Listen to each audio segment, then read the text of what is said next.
Helo a chroeso I bodlediad Sgwrs, lle dwi, Jess Davies, yn sgwrsio efo myfyrwyr, cwnselwyr a phobl adnabyddus am bynciau sy'n berthnasol iddyn nhw, eu lles a iechyd meddwl. Ym mhob pennod, yn ni'n canolbwyntio ar bwnc gwahanol, yn trafod pob math o bethau, o hunanofal I ymdopi gyda newid, ac yn trafod profiadau yn onest ac agored. Rydyn ni'n gwneud hynny yng nghwmni cwnselwyr amrywiol, fel ei bod wrth law I roi arweiniad a gwybodaeth. Yn ymuno yn y drafodaeth hefyd, mae nifer o leisiau cyfarwydd o fyd y podlediadau a chryfyngau Cymraeg, a rhai sy'n dylanwadu'n bositif, drwy rannu profiadau gonest ar-lein neu ar bapur. Y bwriad yw rhannu profiad, rhannu'r baich, rhannu cyngor a rhannu gobaith. Mae croeso felly I chi ymuno yn y sgwrs.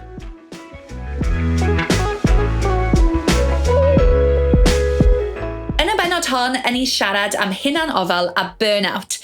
Yn trafod mae hedd o Mhrifysgol Wrecsam, y creuwr cynnwys Llio Angharad, ac Endaf Evans, cwnselwr I fyfyrwyr Mhrifysgol Bangor. Felly croeso cynnes I chi gyd. Mae'n lush cael cwmni chi a nawn ni dechrau gyda cyflwyno eich hunan please. Ac hedd, os ydych chi eisiau mynd yn gyntaf. Hi, enw fi di Hedd. Dwi'n Mhrifysgol Wrecsam yn astudio physiotherapy yn y flwyddyn olaf fan. Dod o Ynys Môn, Gwlad y Medra, o Llamer Pwrgwyn Gillio Gerich, chwy'n dro bwysant y silio goch, sydd yn nightmare pan ydych chi'n trio ordro pethau online. Ac y blaw hynna, Trwy be, fi'n meddwl mae hwnna yw'r cyflwyno gorau ni wedi cael. Amazing. A Llio, be amdano chi? Helo, yn enw fi di Llio, dwi'n creu cynnwys am bob dim i'n neud â Chymru, really. Llefydd gorau I fyta, ymweld, aros. Dwi'n wreiddiol yn Ynys Môn, fatha hedd, ond dwi'n byw rwan lawr yn Bro Morgannwg. Amazing. Ac Endaf, gallwch chi cyflwyno eich hun, please? Helo, Endaf Evans dwi'n cwnselydd yn yr adran lles yn y Mhrifysgol yn Bangor. Dwi'n wreiddiol o Blaenau Ffestiniog, gwlad neu dref y glaw a'r mynyddoedd. Felly, dwi'n edrych ymlaen at Pennod yma heddiw. Wel, lush I cael cwmni chi gyd. Pawb yn dod o'r gogs heddi, sydd yn gret. Ac mae'r pwnc ma, hunanofal a burnout, dwi'n siŵr yn rhywbeth sydd yn effeithio ni gyd. Felly, I dechrau, gawn ni droi â chi Endaf. Beth yn union ydy burnout a hunanofal, a pham ydy hwn yn bwysig I drafod y pwnciau yma? Wel, mae o'n pwnc sydd yn dod I fyny lot efo fi pan dwi'n gweld myfyrwyr yn yr adran lles, lle da chi'n cael lot o myfyrwyr yn dod ato ni, maen nhw'n stres, maen nhw wedi blino, da chi'n gweld o'n aml gyda myfyrwyr sydd efo perffeithrwydd, maen nhw eisiau gwneud y gorau a pethau fel yna. So mae burnout wedi cael ei kind of recognisio gan y World Health Organisation yn 2019. Actually. Ond dwi'n meddwl bod yna lot o stigma amdano peth. Mae yna lot o bobl yn meddwl o burnout bod o'n rhywbeth sydd di bobl ddim yn trafod llawer, ond dwi'n meddwl bod yna lot o bobl yn diodda o burnout. Ond dwi'n meddwl bod yna chdi bach o stigma amdano peth. Fetha, ydych chi'n copio. So dwi'n meddwl bod bobl yn hoffi trafod amdano peth, cos mae o'i weld yn rhywbeth fel rhywbeth da chi'n fod I fetha kind of trafod amdano'n peth dwi'n meddwl. So, edrych o gallu fod yn teimladau, fod yn exhausted, teimlo'n gallu fod yn cynical a negyddol amdano'ch gwaith, a'ch bywyd, ac hefyd methu concentratio pethau fel yna. Mae yna llawer o wahanol symptomau unigryw lle, I wahanol I bob person lle. Ac ar y llaw arall, beth ydy hunanofal? Hunanofal, mae'n rhaid diddorol I ddweud y gwir, cos mae o'n concept, dwi'n gwybod os mae'n concept eitha newydd hunanofal. Dwi'n meddwl beth ydy gael y balans iawn, gael balans iawn. Da ni'n trafod lot amdan work-life balance a pethau fel yna. Ac dwi'n meddwl weithiau da ni'n anghofio, gyda ni gymaint I wneud, mae'n ein bywydau ni, mae gyda ni gymaint delu fo teulu, ffrindiau, gwaith coleg.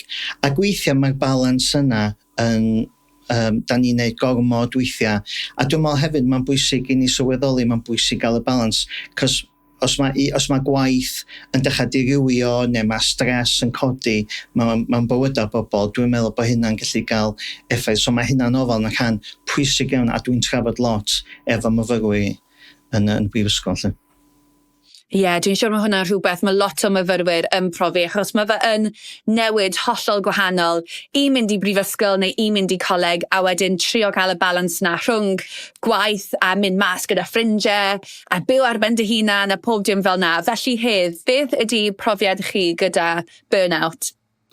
Mae'r gwaith maen nhw'n disgwyl i chdi wneud yn definitely un ffactor herwydd i fi di'r 3 blynedd i fod yn ffisio ddim wedi bod yn hawdd. Dwi wedi bod yn stryglo weithiau cymharu fo'r ysgol efo just faint maen nhw'n ofyn i chdi wneud a faint o anodd ydy testyn o gwaith lle. Ond hefyd, fath ydych chi wedi deud, mae'r balans o trio cymysgu fo'r ffrindiau, cymysgu fo'r cymuned a hefyd wneud gwaith chi yn gallu bod yn challenging weithiau. A dych chi yn gorau wneud sacrifices weithiau, a dych chi yn gorau ddim mynd allan ar rei weekends a ddim mynd ar rei trips i wneud y siŵr dych chi'n wneud y gwaith, ond weithiau mae yn gallu bod bach yn overwhelming pan dych chi'n meddwl dych chi'n colli allan ar gymaint. Oes gendych chi unrhyw ymarfer hunanofal dych chi'n neud, fel dych chi'n dweud i step o mas a just cael bach o break i dy hun? Wel, dwi bob tro'n trio cymryd un diwrnod neu un weekend off i wneud yn siŵr dwi ddim yn wneud dim byd efo brifysgol. Mae rai bobl jyst yn cymryd prynawn off, ond i fi, i cadw iechyd meddwl iach, dwi'n gorau switch off completely. Cos yn amlwg di rai bobl dwi'n teimlo fel ddim yn gallu stopio gweithio. Ti'n gweld nhw weithiau yn y group chats brifysgol ar y weekend yn gofyn, os o rwy'n yn gallu helpu fi efo'r assignments ma sydd y llun, os o rwy'n yn gwybod be nathon ni wneud ar ôl dy Gwener. Ond i fi, ar dysadwn weithiau, dwi just gorau switch off completely, mynd i wtsiad pêl-droed, mynd i'r gym, mynd i cymdeithasu, mynd am drink, a wedyn mynd a wneud fi fresh ac yn barod i fynd ar ddysil, neu'n barod am yr wsos i ddod. Mae hwnna'n really dda, fi'n siŵr cael y routines na a cael yr amser just off o gwaith. A Llio, yn troi ato chi, ydy hwn yn bwnc sydd yn perthnasol i chi yn lun â burnout? Wel, do'n i'n gwybod be oedd burnout tan tua 6 mis yn ôl. I fod yn onest, o'n i'n meddwl bod fi jyst i colli'n fafa fwm a o'n i jyst yn ddiog. Efo'r gwaith dwi'n neud o ran creu cynnwys, ac yn ymwneud os bod fi'n creu cynnwys yn rhannu profiadau bob dydd, be nes i sylwi oedd do'n na ddim ffin rhwng bywyd personol a gwaith. A wedyn, nes i ddechrau googlo i weld be oedd y symptoma yma, achos oedden ni jyst eisiau switch off. O'n i eisiau gwachod ffilms am weekend cyfa. O'n i'm eisiau gweld neb, o'n i'm eisiau hyn o newid. A wedyn nes i ddechrau sylweddoli, di hyn ddim yn naturiol de. A eich bod fi angen edrych ar rhoi'r ffiniau mewn lle, hyd nod os dwi'n mynd am bath, dwi fatha, dwi wedi cael y canwyll lyflu yma, well i fi dynnu llun o'r canwyll lyflu yma sgynnu fi yn y bath, a'r argan, dwi'n mynd yn mwynhau bath yn ben yn hyn, dwi'n teimlo fatha bod yr followers i gyd yn dod efo fi, a mae'na le lle dwi angen bod yn ben yn hyn. Gosh, yn y bath, ond ti'n meddwl dyna'r peth ni wastad yn meddwl, oh my gosh, that's for the gram, mae'n rhaid i rhoi ar-lein. Ond Endaf, yn troi ato chi, ydy profiadau Hedd a Llio yn rhywbeth dych chi wedi glywed o blaen? Yndw. I ddeud y gwir, dwi'n meddwl bod fi'n clywed profiadau fel mae Hedd a Llio wedi dweud yn wythnosol. Da ni'n cael client dod i mewn, a dwi'n clywed hyn yn aml iawn. Mae o'n rhywbeth da ni'n clywed lot, efo postgrads, efo PhDs, bobl, ac hefyd bobl fel Hedd sydd yn gwneud gradd proffesiynol a pethau fel yna. Mae yna gymaint o bwysau yn ni wan i fod y gorau. A dwi'n meddwl bod yna lot o stigma yn hynna fetha a teimlo'n euog, neu teimlo fetha, dwi'n gwneud digon, ac y cymhariaeth da ni'n gwneud efo bobl da. Da ni o hyd, da ni'n byw mewn diwylliant lle da ni'n cymharu'n hunan, ac os da ni'n digon da, neu eich bod y gwaith dwi'n gwneud digon da. So, dwi'n cael lot o bobl yn dod i mewn at fi, a mae yna lot o euogrwydd, a teimlo fetha, dwi'n digon da, neu os dwi yn mynd i stopio, neu fyddai yn colli allan, mae gen ti FOMO ma hefyd, so mae hwnna'n dod i mewn iddo fo. Dyna'r peth, fel chi'n dweud, ni gyd yn just profi bywyd yn gwahanol, ac Llio, beth yw yr arwyddion sydd yn codi i chi, lle ydych chi'n teimlo, mae rhaid i chi falle cymryd step nôl a cael bach o amser hunanofal? Yr un mwyaf i fi ydy gorflino, mynd yn flin, a dim mynadd o gwbl i wneud dim byd, dim hyd yn mynadd i gwcio, ti just isio take away. O'n i'n hyn o anwybyddu galwadag yn mam, a dwi'n gobeithio bod ti'n mynd i wrando ar hwn, ond o'n i'n anwybyddu galwadag yn mam a pawb, achos o'n i just isio mynd o dan y dwfe na a just dianc oddi wrth bob dim. Ond wedyn, os o'n i'n dianc, fatha mynd i'r bath neu mynd i'n gwely, oedd ym mhen i'n dechrau mynd, lle oedden ni'n gwneud list bach o, mae fi'n neud hwn fori, mae hwn yn dod. Yr unig ffordd oedden ni rili'n gallu switch off os o'n i'n gwachad rhywbeth, os o'n i'n gwachad ffilm. Yr amser na lle ti'n gorfod canolbwyntio rhywbeth hollol wahanol a neu fel oedd Hedd yn deud, mynd i watchad pêl-droed neu rygbi, just switch off a mynd allan o'r atmosffer arferol na a peidio bod yn rhy gas ar chdi dy hun o ran pam ti'n teimlo'n euog a dyw beth di chydig o oriau anyway, os dwi'n mynd i neud chdi deimlo well. Gosh, dyna'r peth. A Hedd, oes na arwyddion sydd yn codi i ti lle ti yn meddwl, okay, fi'n profi burnout nawr a mae rhaid i fi cymryd step nôl? Dwi'n meddwl i fi, pan dwi'n sylweddoli bod mae'r effaith burnout negatif ddim yn just gael ar y fi, ond mae'n gael ar pobl rownd i chdi. Dwi'n meddwl hynna di'r adeg dwi'n sylweddoli, dwi angen sort o cymryd fy hun allan o'r byd gwaith a'r byd addysg ar y weithiau. Di bobl yn sylweddoli bod os da chi'n teimlo'n negyddol weithiau, mae'n gallu gael effaith ar pwy bynnag sy'n rownd i chi, ar cymuned rownd i chi. Ar y weithiau, dyna i ddod adra Mhrifysgol, a wedyn mae mam yn gofyn fi sut mae diwrnod i mynd, a dwi jyst ddim eisiau siarad efo hi, dwi jyst eisiau mynd i gwely, neu dwi jyst yn mynd i teledu, a di yna mae'n rhywbeth sy'n digwydd unwaith i ddwywaith, mae'n gallu digwydd yn uniongyrchol am chydig wythnosa oherwydd y pwysau sydd yna cyn arholiad fel ar enghraifft. So felly, dwi'n meddwl pan dwi'n sylweddoli, dwi heb di siarad efo mam am mwy na 5 munud, neu dwi heb di gweld fy mrawd ers dipyn, mae hynna'n amser i fi cymryd amser off, cymryd cwpl o oriau off, mynd lawr grisio, teledu efo mam, mynd i weld brawd, mynd am dro, kind of thing. Mae hwnna'n bwynt really bwysig. Ac Endaf, oes na unrhyw arwyddion arall dych chi'n weld gyda myfyrwyr neu gyda pobl sydd yn troi chi am help sydd yn falle kind of common signs o burnout? Wel, beth sy'n diddorol i fi ydy, faint o weithiau dwi'n gael myfyrwyr yn deitha fi maen nhw'n teimlo'n euog a cwylydd gyda nhw i wneud hunanofal. So mae hwnna'n symptom. A un o'r symptomau eraill ydy, mae'r inner critic uchel yn mewn pen chi.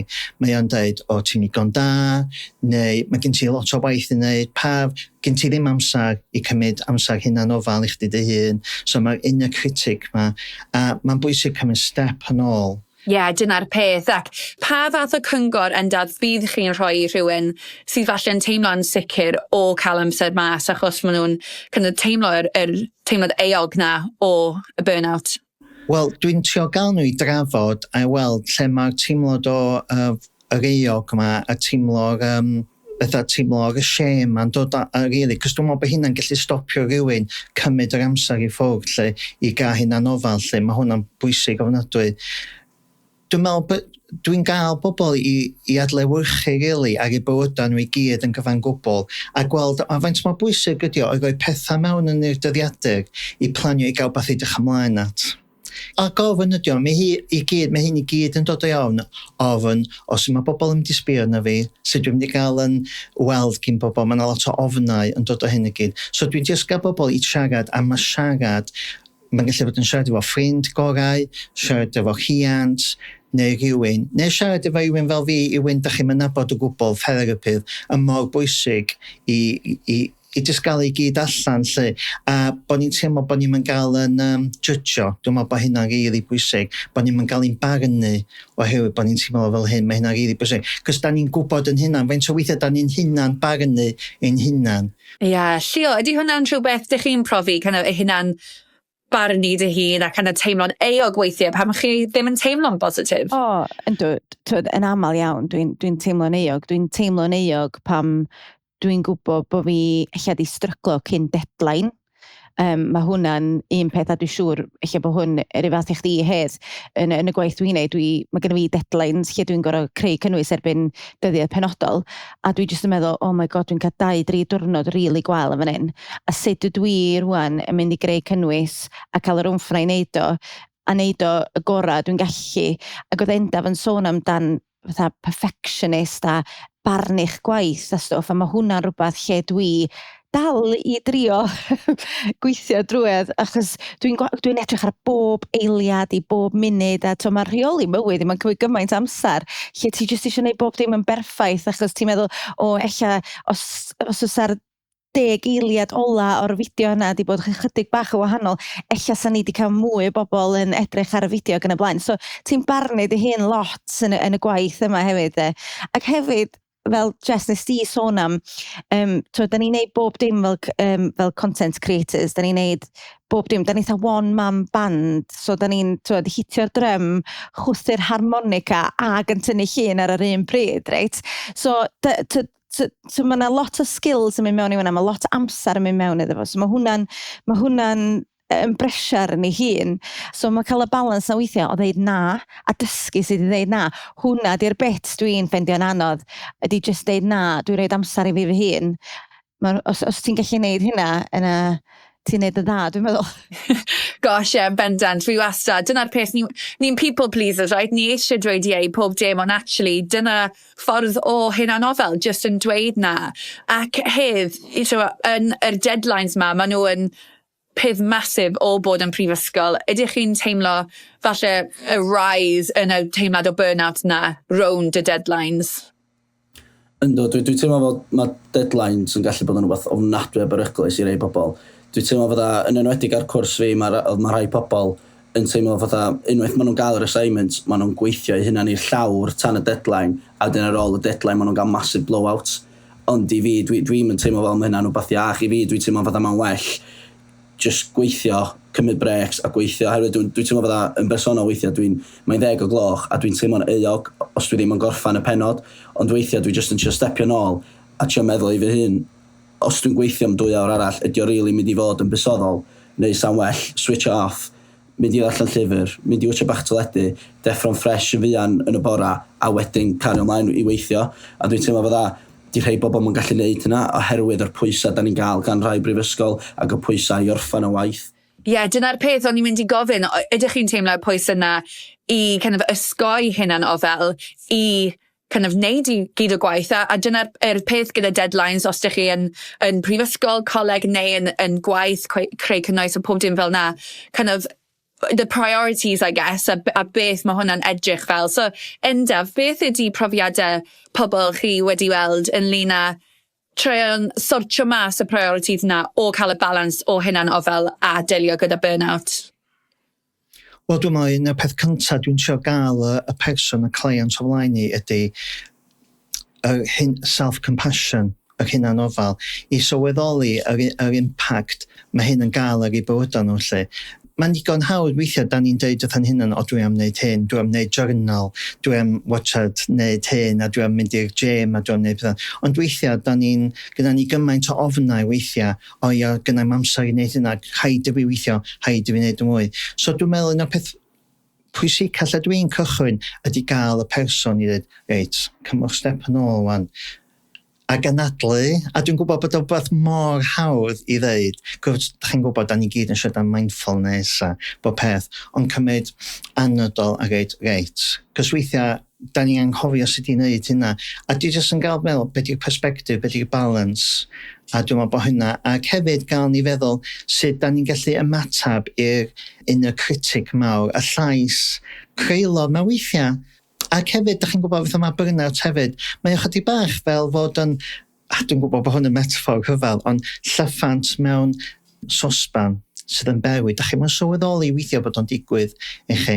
Da chi'n sylweddoli weithio mae'r llyffant yma, a mae'r dŵr yn cnesu, da chi'n sylweddoli. A dwi'n meddwl mae'n bwysig ffitio pethau mewn i bywyd bob dydd, a dim teimlo'n euog. Fel oedd Hedd yn dweud, a Llio, a pawb yn dweud hwnna, dim yn teimlo'n euog o cymryd yr amser i chi hun i wneud pethau da chi eisiau, mae mor bwysig.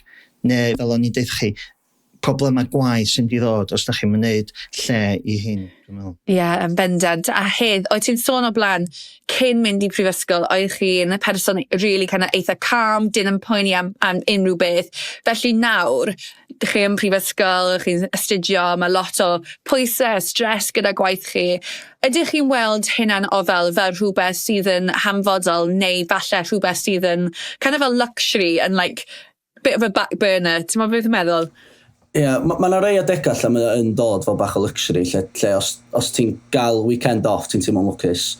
Ond hefyd, dwi'n teimlo fydda, dwi'n teimlo o'n i bob tro yn mynd i gyrra ddim callio, ond dechrau cymryd bywyd mwy serious wrth dyfu fyny, fatha mae pawb yn neud. Dwi'n teimlo fel yr unig reswm dwi yn ella sacrifice rei weekends oherwydd brifysgol. Mae hyn jyst yn dod efo bywyd yn wreiddiol, ond di'r ffaith weithiau bod mae yna gymaint o waith i wneud mewn amser bach byr, mae o weithiau wir yn teimlo fatha rhyw fath o dwi'n gwybod sut i disgrifio fo, ond fatha na chi dweud, mae'r weekends yn dod fel luxury weithiau, a fatha weithiau mae dolyg, diolch yn dod wan fel caniatad, fatha mae dolyg yn dŵad wan, mae o'n disgwyl am dolyg mewn ffordd lle, oherwydd ti rili angen y brec na, ti angen yr amser i switch off cyn mynd nôl i'r sort of mindset addysg a gweithio na mewn ffordd. Ie, achos hyd yn oed pethau fel, ni wedi sôn amdano y gair na journaling, a fi wastad yn meddwl, dwi'n mynd i cael journal, fi'n prynu gyd o notepads ma, fi'n cymdeithasu, a wedyn pan mae fe'n dod i amser gwely, fi'n jyst eisiau mynd i cysgu, achos mae dydd fi bod mor brysur, so hyd yn oed pethau bach fel na gallu teimlo fel luxury. Ydych chi'n teimlo na, Llio? Swn i modd cael amser i sgwennu journal de, ond dwi union fatha chdi Jess, dwi'n prynu notepads lyflu, dwi'n cael real good time yn TK Maxx yn prynu llyfrau really nice a beiros lyflu, a dwi'n gweld Endaf yn pwyntio to fo'i hun o hynna, so mae'n neud union rhywun peth, reit? Dwi'n dechrau'r flwyddyn, enwedig blwyddyn newydd, dwi'n dechrau'r flwyddyn, dwi'n sgwennu bob dim lawr, ail ddiwrnod sgynna fi ddim mynadd, a dwi'n just, dwi'n mynd o gwybod lle mae'r journal erbyn yr ail wythnos. So, a hefyd weithiau dwi'n meddwl bod sgwennu journal a cadw cofnod jyst yn fwy o waith yn y pen draw, mwy o waith sgwennu dwi'n rili eisiau neud. So, mae ffendio chydig bach o blesar mewn bywyd yn neis, un o'r pethau dwi wedi bod yn neud lot yn yr 6 mis dwytha, di jyst mynd allan i natur, achos a jyst gwrando ar yr adar a cymryd sylw o beth sy'n digwydd allan na, a cerdded y ci lle dwi'n gwybod bod fi'n gwario hanner yr amser jyst yn checio os dwi'n mynd i'r toilet, so dwi'n methu canolbwyntio ddim byd arall. So mae'n jyst pethau bach fel na, lle dwi jyst yn switch off ac yn cael pleser o gwrando ar adar, a gwrando ar beth sy'n mynd ymlaen, a gwrando ar sgyrsiau bobl eraill, hynna di'n hoff beth i'n neud. Mynd i rwla, cael coffi bach, a jyst gwrando ar beth sy'n mynd ymlaen yn bywydau bobl eraill. Hoff beth fi, a dwi'n gallu switch off achos dwi wedi cael yn signo mewn i fywyd Doreen a Janet sydd yn y coffee shop lawr lôn, a dwi'n meddwl mae pethau bach fel na, hyd yn sy'n costio llawer, mae jyst yn costio £3.50 sydd yn andros o ddrud am goffi dyddi yma, ond jyst mynd am goffi bach a di o ddim yn gorfod bod yn ddrud neu mynd am walk bach, a mae hwnna yn self-care, ond hefyd mae'n helpu o ran stwff fel burnout hefyd. Wel ie, achos o'n i'n mynd i dweud, mae lot o cynnwys chi'n teithio i lot o llefoedd ma dros Cymru sydd yn edrych yn amazing a gyd o'r bwytydd ma a fel falle spa days y pethau, ffordd o hunanofal, gosh, yn caru mynd am spa days, ond hefyd y pethau bach na fel just mynd am dro, fel falle mynd i'r llyfrgell sydd am ddim a codi llyfr newydd neu mynd am coffi gyda ffrindiau, mae hwnna gallu cael effaith really amazing ar dy hunanofal i just cymryd step mas o'r tŷ. So does dim rhaid, fel chi'n dweud, yr hunanofal bod yn rhywbeth really luxurious. Ie, yn union. Dydy o ddim yn gorau bod yn ddrud. Mae massages a falle mor ddrud. Mae'n lyflu os gen ti special occasion neu ti eisiau mynd i fod y ffrind am ei pen blwydd neu rhywbeth, ond mae'n modd cael plesar drwy wneud pethau bach rhad, a weithiau hynna di'r ei gorau hefyd. Ie, maen nhw yn. Wedyn, achos chi'n teimlo fel, oh my god, fi wedi cael diwrnod amazing, a ddim wedi gwario unrhyw arian, so great. Ie, mae hwnna'n self-care yn ei hun, bod chdi'n gwario ffacsiwn. Mae fe yn. A hedd, be amdano chi? Oes na unrhyw gweithgareddau neu tips sydd yn gweithio i ti i edrych ar ôl dy hunanofal?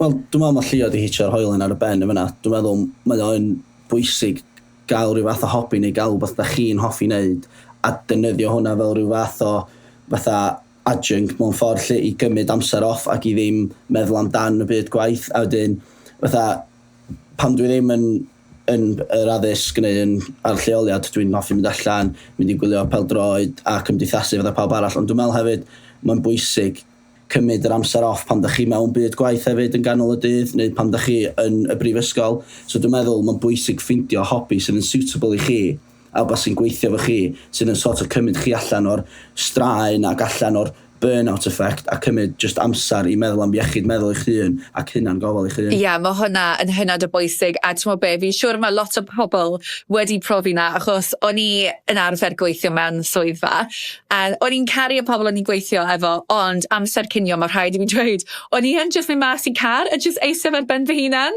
So hyd yn oed pethau bach fan'na a just ffeindio beth sydd yn gweithio i chi, really. So, Endaf, fel cwnselwr, oes na unrhyw tips dych chi'n rhoi i pobl? Falle tips i delio gyda burnout, neu hefyd tips sydd yn tips hunanofal sydd yn really hawdd i bobl dechrau defnyddio?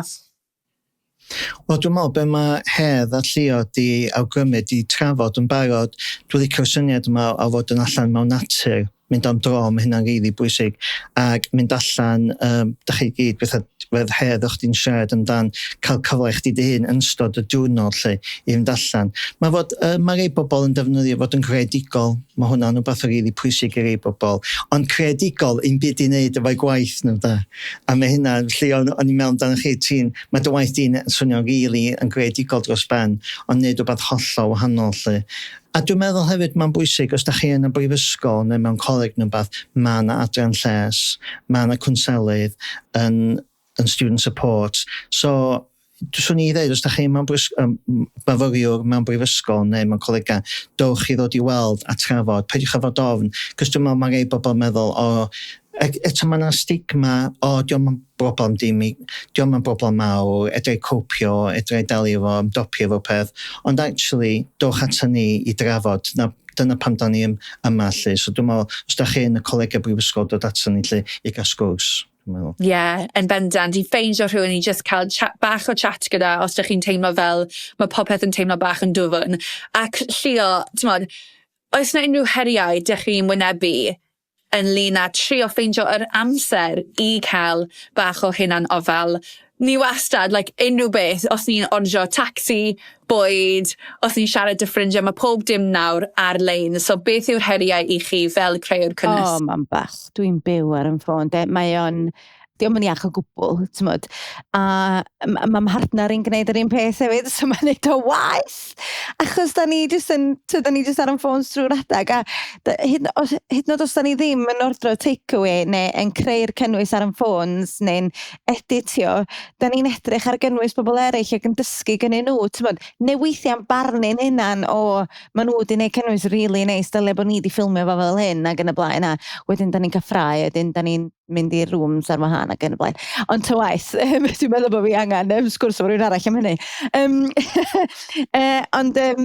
Mae o'n her dod off y ffôn, a yn y gwaith dwi'n neud, ond mae'n her dod off y ffôn, dwi'n moch beth ti'n neud, achos mae o'n mor addictif, dydy, mae gen ti dy TikTok a ti'n gallu bod yn sgrwlio tan oriau ma yn bora, yn gwatcha monkeys a bobl yn dwnsio ac yn y blaen. A wedyn ti'n ma'n cysgu, a mae hwn, hyd yn oed, os ti'n student, neu mam, hyd yn oed, o rai fi gael sgwrs o fo mam, dim llawer yn ôl reit, achos oedd hi ar TikTok tan 2:00 bora bob nos. Un o'r pethau da ni'n neud ydy, bob nos, da ni'n cael swper efo'n gilydd. Da ni'n rhaid y ffôn lawr, a diolch os diolch beans ar dost, neu os diolch 3-course meal, wishful thinking, da ni'n cael pryd efo'n gilydd, a da ni'n cael sgwrsio am, sy'n mae'r diwrnod i mynd, os na broblema, os na rhywbeth da ni eisiau siarad amdan, sut ti'n teimlo gan y blaen. A mae hwnna rhyw fath o therapi ni hun, achos da ni yna am ryw awr am bob nos jyst yn cael chatsan, ac yn jyst yn checio mewn ar ni'n hynna'n ni'n neud sap o'n ni'n iawn, achos mae mor bwysig. Neu fel arall, ti jyst ar yr sushi machine, y machine sushis na sydd yn dod â bwyd i chdi around. Dwi'n teimlo fatha bod fi jyst yna yn byta off hwnna trwy'r adeg. Mae'r gwaith jyst yn dod off y vending machine ma, neu'r machine sy'n mynd round. A ti angen stopio. So mae'r rhoid yr amser na, a bod ni efo rhyw fath o routine bach, am 6:00, da ni'n cael pryd o fwyd, a da ni'n cael chatsan. Dwi'n meddwl mae hwnna'n amazing. A ti'n meddwl be, maen nhw yn dweud, os ydych chi'n gwylio rhywbeth neu bod ar ffôn neu rhywbeth, pam ydych chi'n cael bwyd, mae fe'n blasu yn gwahanol. Ond os ydych chi'n rhoi fel gyd o'r distractions off, mae'r bwyd actually yn blasu yn well. So, dyna pwynt really dda fi'n meddwl. Really just mwynhau. A fi'n siŵr actually, fi'n peth na fel, falle mynd i cyngor. Ti'n meddwl pam ni'n mynd i band, a gweld band, a mae pawb ar ffôn, ond actually just cael yr amser yna i rhoi y ffôns band, a just mwynhau bod yn y moment na. Ia. A fel o'ch ti'n deud, efo byta bwyd a bod ar y ffôn, os dwi ar y ffôn ac yn byta bwyd, dwi di anghofio bod fi di byta. A wedyn di byta bwyd. Mae'n greit bod chi wedi siwr o fod cymryd llun, so chi allu mynd nôl a weld y llun. A hedd, fel myfyrwyr, pa fath o heriau ydych chi'n profi ynglyn â'r trio ffeindio amser i cael y balans na rhwng burnout a hunanofal? Mae'r gwaith di'r sort of y peth mwyaf yna, y faint o gwaith maen nhw'n gofyn i ni wneud. Yn wedi ar fy nghwrs i, dwi'n meddwl, da ni bob tro ar ôl sesiwn, da ni fo pre-session work a wedyn post-session work, a dwi'n meddwl ella 5% o bobl sy'n neud y post-session work os yna, oherwydd da chi'n mynd yna yn y bora, da chi'n trio pario chi yn y sesiwn, da chi yna am tua 8 awr, a wedyn maen nhw'n gofyn i chi wneud fwy, a weithiau dwi jyst yn trio meddwl fy hun, ydy hyn yn iach i iechyd meddwl fi, ni sa'n well cymryd brec, ymlacio am y noson, gwtio teledu, mynd i'r gym, a wedyn neud o dwrnod wedyn, a ddim sort of bod yn stressed. So dwi'n meddwl hynna di un o'r pethau mwyaf, ond hefyd, enwedig ar cwrs fi, dwi'n meddwl un o'r pethau sydd ddim yn cael ei siarad am digon, a enwedig efo students, ydy'r ffactor cyllid sydd ôl o fod yn students. Di llawer o bod, dwi'n teimlo fel di hyn ddim yn cael ei siarad amdan o gwbl. Dwi'n eitha lwcus, dwi'n byw adra, so dwi'n gallu defnyddio'r pres mwy sensible na rhai, ond mae rhai, dwi'n meddwl, yn teimlo dan bwysau fynd allan 3 gwaith yr wsos. Maen nhw'n teimlo, maen nhw'n gwario, dwi'n mynd gwybod faint, 400, 500 y fis am accommodation, maen nhw isio llyfrau, maen nhw isio cyfrifiadur da i fod yn, i cadw fyny efo'r cwrs mewn ffordd lle, a mae'r pres yn adio fyny, a wedyn dwi'n meddwl hefyd, diolch yn cael ei siarad am digon yr holl student debts ma, dwi'n teimlo fod am lot o students yn teimlo dan bwys amdan hyn, ac os am digon o bobl yn sort of reassurio chdi bod, mae'n cymryd amser i dal efo nôl, mae'n rhywbeth naturiol sy'n digwydd, diolch yn byd i boeni am gormod, a mae'n rhywbeth naturiol. So, dwi'n meddwl di hynna mae'n cael ei siarad am digon, a dwi'n teimlo fod am hynna'n un o'r pethau sydd yn cael effaith ar lot o bobl, yn enwedig ar students sydd efo plant, sydd efo sort of cyllid financial situations gwahanol i gilydd mewn ffordd lle.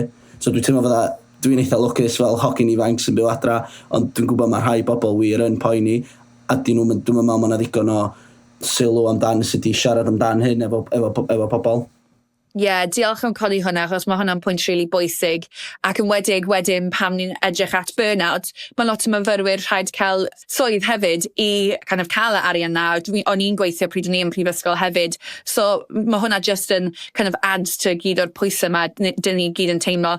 Endaf, pa fath o cyngor bydd chi'n rhoi rhywun falle sydd ddim efo lot o amser neu ddim efo yr kind of support system na i cael y balans rhwng burnout ac hunanofal? Wel, mae'n anodd rili. Mae myfyriwr yn dod ata chi a maen nhw'n trafod ac da ni'n gofyn cwestiynau agor a da ni'n adlewyrchu amdan wahanol dain o bywydau y person lle. A da ni'n siarad gweld, wel, oes na imbalance. Mae hedd di dod o rhywbeth really pwysig fel yna. Mae yna lot o bobl yn deitha fi, oed am fforddio cymryd amser ed am fforddio oherwydd dwi'n gorfod gweithio ac astudio. So mae hynna'n rhywbeth sydd yn effeithio lot o bobl, lot o stress yn hynna. So, sbio dyn ôl adlewyrchu, ac weithiau dwi'n gael bobl i sgwennu neu darlun ar ddarn o bapur a sbio dar y bywyd nhw lle. A jyst fethau gweld rhywbeth mwy visual lle. Weithiau da ni'n gymaint yn penna, weithiau dwi'n meddwl. Cos da ni'n gorfod fod yn y diwylliant, weithiau da ni wan. A da ni'n sbio dyn ôl, a weithiau dwi'n gael nhw'n neud darlun ei bywydau nhw lle. A wedyn sbio di weld, pa peth bach ydyn ni'n neud.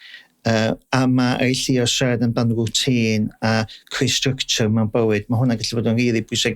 Enwedig dydwch chi wyn sef o neuroamrywiaeth a pethau fel yna.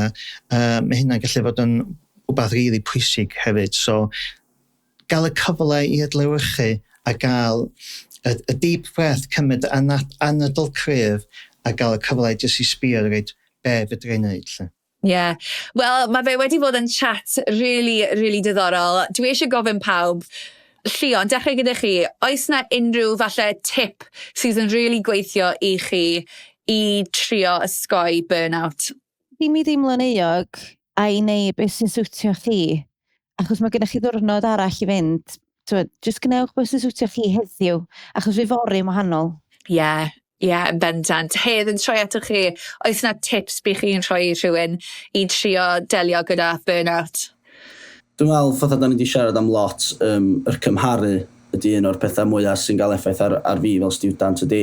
Cofio, mae pawb yn wahanol, mae pawb yn dysgu'n wahanol, mae pawb efo profiadau byd gwahanol, profiadau bywyd gwahanol even.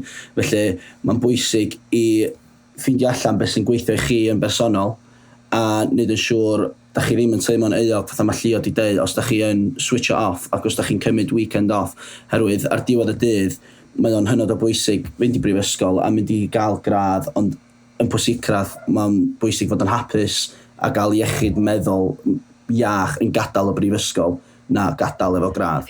A Endaf, big question, ond beth yw top tips chi fel cwnselydd i pobl sydd yn profi falle burnout?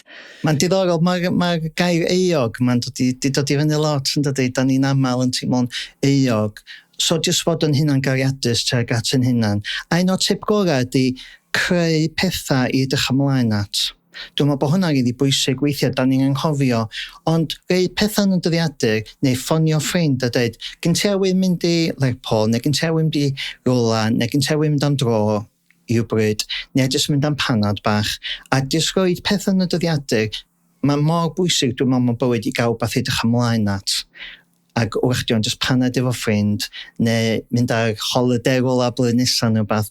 Mae'n bwysig gael rhywbeth dwi'n gwybod, o gynnach chi rhywbeth i eimio at, a dweud, o gynnach rhywbeth i edrych ymlaen at. A dwi'n meddwl bod hwnna'n bwysig. Mae gyd o hynna'n really tips dda. Ac Endaf, lle gallwn nhw troi fel fyfyrwyr neu gwnselywr? So os da chi'n myfyriwr mewn brifysgol neu coleg, mae yna adran lles, cymorth i fyfyrwyr. Mae yna lot o myfyrwyr weithiau ofn, a weithiau myfyrwyr Cymraeg, weithiau mae gynnyn ofn weithiau bod mae gynnyn ofn y confidentiality, dwi'n meddwl, mae gynnyn ofn o pwy sy'n di wybod bod wedi gael sgwrs o'r consel neu beth. A dwi jyst eisiau rhaid chi fatha deud, please, peidiwch â teimlo fel yna. Mae'n hawdd iawn teimlo hynna gynnach chi ofn, pwy sy'n di wybod os dwi'n gael sgwrs. Please, dod ata ni, mae o'n gyfrinachol. Da ni'n gallu cwrdd â chi ar-lein hefyd, so os da chi'n gallu dod i mewn i'r adeilad. So, cewch ar y we, edrych ar y sgrin eto, cewch ar y we a ffindio allan cymorth ei fyfyrwyr a gofyn am yr adran lles a gowch chi wneud appointment. Mae wahanol colega efo system chydig bach o wahanol, ond nwch appointments a gael sgwrs. Wel, diolch i chi gyd. Chi wedi bod yn gwestiwn amazing. Mae lot o tips gallwn ni gyd defnyddio. A y pwnc ma, burnout a hunanofal, ni yn byw yn byd sydd mor brysur. Ni wastad yn teimlo'r pwys yna i bod arno trwy'r amser, i gweithio trwy'r amser, i creu trwy'r amser, neu just cymdeithasu ar-lein ac off-lein. So, yn cymryd yr amser yna off, ffeindio routine sydd yn gweithio i ni. Hyd yn oed, mae fe just 5 munud off y ffôn, cael paned gyda ffrindiau, gallu wneud llwyth o gwahaniaeth. Felly diolch yn fawr iawn i chi gyd am ymuno gyda ni heddi ac am wrando. Diolch unwaith eto i'r gwesteion heddiw. Llio a Hedd a diolch i'n cwnselydd Endaf Evans.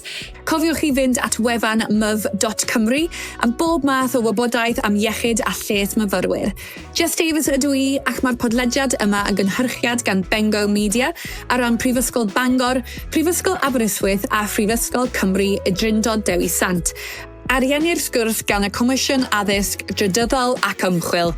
Tan y tro nesa, ta-ra!